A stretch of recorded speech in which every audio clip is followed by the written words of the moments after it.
ಎಲ್ಲರಿಗೂ ನಮಸ್ತೆ. ನನ್ನ ಹೆಸರು ಗಾನವಿಕಾ. ನಾನು 8ನೇ ತರಗತಿಯಿಂದ ಸ್ವಾಮಿ ವಿವೇಕಾನಂದ ಪಬ್ಲಿಕ್ ಶಾಲೆ ರಂಗಾಪುರ ಗೇಟ್ ಹೊಸದುರ್ಗ ಇಲ್ಲಿ ವಿದ್ಯಾಭ್ಯಾಸವನ್ನು ಮಾಡುತ್ತಿದ್ದೆ. ನಾನು ಮೊದಲು ಬಂದಾಗ ಇಲ್ಲಿ ನನಗೆ ಯಾವ ವಿಷಯನ ಯಾವ ರೀತಿ ಓದಬೇಕಾಗಿತ್ತು, ಯಾಕಂದರೆ ನಾವು ಪ್ರೈಮರಿಯಿಂದ ಹೈಸ್ಕೂಲ್ಗೆ ಬಂದದ್ದು.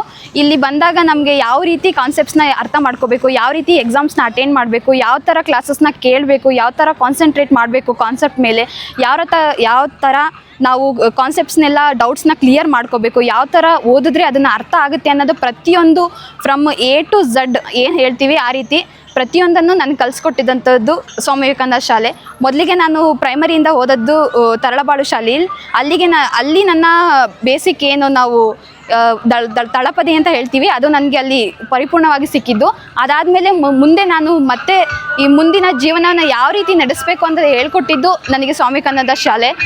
ಬರೀ ಕೇವಲ ಶಿಕ್ಷಣ ಮಾತ್ರವಲ್ಲ, ಇಲ್ಲಿ ಒಬ್ಬ ಮನುಷ್ಯನಿಗೆ ಬೇಕಾದಂತಹ ಜೀವನದಲ್ಲಿ ಮುಖ್ಯವಾಗಿ ಬೇಕಾದಂತಹ ಕೆಲವೊಂದು ಮೌಲ್ಯಗಳಾಗಿರ್ಬೋದು, ಜೀವನದಲ್ಲಿ ಬೇಕಾದಂಥ ಮೌಲ್ಯಗಳು, ಆ ರೀತಿ ಅವನ ದಿನಭ್ಯಾಸಗಳು, ಅವನ ಓದೋದಕ್ಕೆ ಬೇಕಾದಂತಹ ಎಲ್ಲ ಪರಿಕರಗಳು, ಅದನ್ನು ಯಾವ ರೀತಿ ಮಾಡಬೇಕು ಅನ್ನೋ ಪ್ರತಿಯೊಂದನ್ನು ಸಹ ಹೇಳ್ಕೊಟ್ಟದ್ದು ಸ್ವಾಮಿ ವಿವೇಕಾನಂದ ಶಾಲೆ.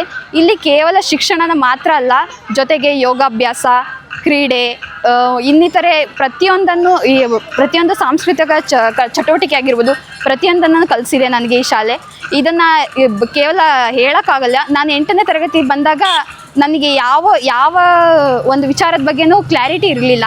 ಇಲ್ಲಿ ಬಂದಾಗ ಯಾವ ರೀತಿ ಒಂದು ಕಾನ್ಸೆಪ್ಟನ್ನ ಇಟ್ಕೊಂಡು ಅದನ್ನು ಯಾವ ರೀತಿ ನಾವು ಅದನ್ನು ಫುಲ್ಲು ಡೀಟೇಲಾಗಿ ಓದಬೇಕಂತ ಹೇಳ್ಕೊಟ್ಟಿದ್ದು ನನಗೆ ಸ್ವಾಮಿ ವಿವೇಕಾನಂದ ಶಾಲೆ. ಅದೇ ರೀತಿ ಇಲ್ಲಿ 8ನೇ ತರಗತಿಯಿಂದ 9th ಬಂದಾಗ ಸ್ವಲ್ಪ ನನ್ನ ಏನೇನು ತಪ್ಪುಗಳು ಮಿಸ್ಟೇಕ್ಸ್ ಆಗ್ತಾಯಿದ್ವು ಆ ಪ್ರತಿಯೊಂದನ್ನು ಕಲಿಸಿದ್ರು. ತದನಂತರ 9th 10th ಬಂದಾಗ ಅದೊಂದು ಹೇಳಲಿಕ್ಕಾಗದಂಥ ಜರ್ನಿ. ಯಾಕಂದರೆ ಪ್ರತಿಯೊಂದನ್ನು ಸಹ ಪ್ರತಿಯೊಬ್ಬ ಶಿಕ್ಷಕರು ಇಂಡಿವಿಜುವಲ್ ಕೇರ್ ತಗೊಂಡು ನಮ್ಮನ್ನು ಇಲ್ಲಿ ಕೂರಿಸ್ಕೊಂಡು ಪಾಠ ಮಾಡಿದ್ದಾರೆ. ಯಾವ ಸ್ಕೂಲಲ್ಲೂ ನಮಗೆ ಸ್ಟೂಡೆಂಟ್ ಕೌನ್ಸಿಲಿಂಗ್ ನಡೆಸಲ್ಲ, ಆದರೆ ಇಲ್ಲಿ ನಮ್ಮ ಸ್ಕೂಲಲ್ಲಿ ಪರ್ಟಿಕ್ಯುಲರಾಗಿ ಗೋವಿಂದರಾಜ್ ಸರೇ ನಮ್ಮ ಚೇರ್ಮನ್ ಆಗಿದ್ರೂ ಸಹ ಪ್ರತಿಯೊಬ್ಬರನ್ನು ಕರೆದು ಅವರು ಬಂದು ನಮ್ಮನ್ನು ಕೂರಿಸ್ಕೊಂಡು ಇಂಡಿವಿಜುವಲ್ ಸ್ಟೂಡೆಂಟ್ ಕೌನ್ಸಿಲಿಂಗ್ ಮಾಡಿದ್ದಾರೆ. ಅದೇ ರೀತಿ ಸ್ಟೂಡೆಂಟ್ ಕೌನ್ಸಿಲಿಂಗಲ್ಲಿ ಕೇವಲ ಅವರು ಓದೋದನ್ನು ಯಾವ ರೀತಿ ಓದಬೇಕು, ಹೈ ಸ್ಕೋರ್ ಮಾಡಬೇಕು ಅಂತ ಹೇಳಿಲ್ಲ, ಜೊತೆಗೆ ನಿಮ್ಮ ಫ್ಯೂಚರ್ ಪ್ಲಾನಿಂಗ್ಸ್ ಏನಿದೆ ಅದಕ್ಕೆ ಇವಾಗಲಿಂದನೇ ಯಾವ ರೀತಿ ತಳಪದಿನ ಹಾಕಬೇಕು ಅಂತಲೇ ಹೇಳ್ಕೊಟ್ಟಿದ್ದಾರೆ. ಎಸ್ಪೆಷಲಿ ನನಗೆ ಗೋವಿಂದರಾಜ್ ಸರ್ ತುಂಬಾ ಹೆಲ್ಪ್ ಮಾಡಿದ್ದಾರೆ. ಅದು ಈ ಮುಂದೆ ಯಾವ ಥರ ಓದಬೇಕು, ಯಾವ ಕೋರ್ಸಸ್ನ ತಗೋಬೇಕು, ಯಾವ ಸ್ಟ್ರೀಮ್ಸಲ್ಲಿ ಓದಿದ್ರೆ ಯಾವ ರೀತಿ ಮುಂದೆ ನಾವು ಇನ್ನೂ ಹೆಚ್ಚಿನದಾಗಿ ಓದ್ಬೋದು, ಇನ್ನೂ ಉನ್ನತ ಸ್ಥಾನಕ್ಕೆ ಹೋಗ್ಬೋದು ಅನ್ನೋದನ್ನು ಪ್ರತಿಯೊಂದು ಇಂಡಿವಿಜುವಲ್ ಕೇರ್ ತಗೊಂಡು ಸ್ಟೂಡೆಂಟ್ ಕೌನ್ಸಿಲಿಂಗ್ ಮಾಡಿಸಿದಂಥದ್ದು ಕೀರ್ತಿ ನಮ್ಮ ಗೋವಿಂದರಾಜ್ ಸರ್ಗೆ ಸಲ್ಲುತ್ತೆ. ಅದೇ ರೀತಿ ನಮ್ಮ ಶಾಲೆಯಲ್ಲಿ ಕೇವಲ ರೆಗ್ಯುಲರ್ ಕ್ಲಾಸಸ್ ಅಲ್ಲ, ಸ್ಪೆಷಲ್ ಕ್ಲಾಸಸ್ ಇರ್ತಿತ್ತು, ಸಂಡೇ ಸ್ಪೆಷಲ್ ಕ್ಲಾಸಸ್ ಇರ್ತಿತ್ತು. ಅದೇ ರೀತಿ ನಮಗೆ ಯಾವ ಬ್ರೇಕ್ನು ಕೊಡ್ದಂಗೆ ಪ್ರತಿದಿನ ಸ್ಟಡಿ ಅವರ್ಸ್ ನಡೆಸ್ತಿದ್ರು. ಈ ಮಕ್ಕಳಿಗೆ ಯಾವಾಗಲೂ ಸ್ಕೂಲಲ್ಲೇ ಕೂರಿಸಿ ಓದೋದು ಕಷ್ಟ ಆಗುತ್ತೆ ಅಂತ ಗ್ರೌಂಡಲ್ಲಿ ಬಿಟ್ಟು ಓದಿಸ್ತಾ ಇದ್ರು. ಅದು ನಾವು ಮೆಚ್ಚುಗೆನ ಗಳಿಸ್ಬೇಕು. ಪರ್ಟಿಕ್ಯುಲರಾಗಿ ಎಲ್ಲ ಸಬ್ಜೆಕ್ಟ್ ಟೀಚರ್ಸು ಎಲ್ಲರೂ ಮಾತಾಡಿಸಿ ಯಾವ್ಯಾವ ಥರ ಈ ಕಾನ್ಸೆಪ್ಟ್ಸ್ನ ಅರ್ಥ ಮಾಡ್ಕೋಬೇಕು ಅಂತ ಪ್ರತಿಯೊಬ್ಬರು ಹೇಳ್ತಾಯಿದ್ರು. ಯಾವುದೇ ಈಗ ರೋಡಲ್ಲಿ ಹೋಗ್ಬೇಕಾದ್ರೆ ಡೌಟ್ ಕೇಳಿದ್ರು ಹೇಳಿದ್ದಾರೆ, ಅಷ್ಟು ಅಂತೂ ತೀಡಿದ್ದಾರೆ. ಎಕ್ಸ್ಪೆಷಲಿ ನನ್ನ ವಿಷಯದಲ್ಲಿ ಹೇಳ್ಬೇಕಂದ್ರೆ ಸೈನ್ಸಲ್ಲಿ ಎಕ್ಸ್ಪೆಷಲಿ ಯತೀಶ್ ಸರು ಈ ಥರ ಬರ್ದಿದ್ದೀನಿ, ಈ ಥರ ಹಿಂಗೆ ಬಂದಿದೆ ಮಾರ್ಕ್ಸು, ಈ ಥರ ತಪ್ಪು ಮಾಡಿದೆಯಾ ಅಂತ ತೋರಿಸಿ ಹೇಳಿದ್ದಾರೆ. ಬರೀ ಸೈನ್ಸ್ ಅಂತೆ ಅಲ್ಲ, ಪ್ರತಿಯೊಂದು ಸಬ್ಜೆಕ್ಟ್ಸಲ್ಲೂ ಅಷ್ಟೇ, ಗ್ರಾಮರ್ ಟಾಪಿಕ್ಸ್ ಆಗಿರ್ಬೋದು, ಗ್ರಾಮರಿಂದ English grammar, Kannada grammar, Hindi grammar, ಅದೇ ರೀತಿ ಅಲ್ಲಿಂದ ಸಬ್ಜೆಕ್ಟ್ಸ್ನ ಯಾವ ಥರ ನಾವು ಆನ್ಸರ್ಸ್ನ ಬರಿಬೇಕು, ಯಾವ ಥರ ಆನ್ಸರ್ಸ್ನ ನಾವು ಅಲ್ಲಿ ಬರೆದ್ರಾಗ ನಮಗೆ ಮಾರ್ಕ್ಸು ಜಾಸ್ತಿ ಸಿಗುತ್ತೆ, ಯಾವ ಥರ ಅಟ್ರಾಕ್ಟ್ ಮಾಡಬೇಕು ನಾವು ಇನ್ವಿಜಿಲೇಟರ್ಸ್ನ ಅನ್ನೋದನ್ನು ಸಹ ಹೇಳ್ಕೊಟ್ಟಿದ್ದಾರೆ. ಈ ಥರ ಯಾವ ಶಾಲೆಯಲ್ಲೂ ಹೇಳ್ಕೊಡೋಲ್ಲ. ಬಹುಶಃ ಇದೆಲ್ಲದರ ಕಾರಣದಿಂದಲೇ ನಂದು 612 ಸ್ಕೋರ್ ಆಗಲಿಕ್ಕೆ ಕಾರಣ. ಅದನ್ನು ನಾನು ಯಾವತ್ತೂ ಮರೀಲಿಕ್ಕಾಗಲ್ಲ. ಕೇವಲ ಇಲ್ಲಿ ಓದೋ ವಿದ್ಯಾಭ್ಯಾಸನ ಅಷ್ಟೇ ಕಲಿಸಿದ್ರೆ ಬಹುಶಃ ನಾವು ಬರೀ ಕೇವಲ ಮಾರ್ಕ್ಸಿಗೆ ಅಷ್ಟೇ ಸೀಮಿತವಾಗ್ತಿದ್ವಿ. ಆದರೆ ಇಲ್ಲಿ ನಾವು ಬರೀ ವಿದ್ಯಾಭ್ಯಾಸ ಅಲ್ಲದೆ ಜೀವನಕ್ಕೆ ಬೇಕಾದಂತಹ ಮೌಲ್ಯಗಳನ್ನು ಕಲಿಸಿದ್ದಾರೆ. ಅದೇ ರೀತಿ ಪ್ರತಿಯೊಂದು ಹೆಜ್ಜೆಯಲ್ಲೂ ಪ್ರತಿಯೊಂದು ವಿಷಯನೂ ಪ್ರತಿಯೊಂದು ಮನದಟ್ಟು ಮಾಡಿಸಿರೋಂಥ ಕೀರ್ತಿ ಸ್ವಾಮಿ ವಿವೇಕಾನಂದ ಸ್ಕೂಲ್ಗೆ. ಅದೇ ರೀತಿ ಇದು ನನ್ನ ಕೇವಲ ನಾನು 10th ಮುಗಿಸಿದಂಥ ಶಾಲೆ ಮಾತ್ರ ಅಲ್ಲ, ಇದು ನನ್ನ ಕುಟುಂಬನೇ ಆಗಿತ್ತು.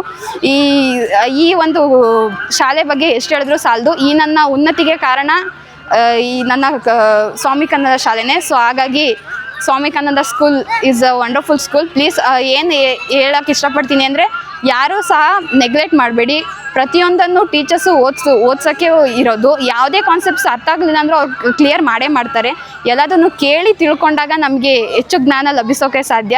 ಕೇವಲ ನಮ್ಮ ಶಾಲೆಯಲ್ಲಿ ವಿದ್ಯಾಭ್ಯಾಸ ಅಲ್ಲ, ಸ್ವಾಮಿ ವಿವೇಕಾನಂದರ ತತ್ವಗಳನ್ನು ಆಧರಿಸಿ ನಡೆಸ್ತಾ ಇರೋಂತಹ ಶಾಲೆ.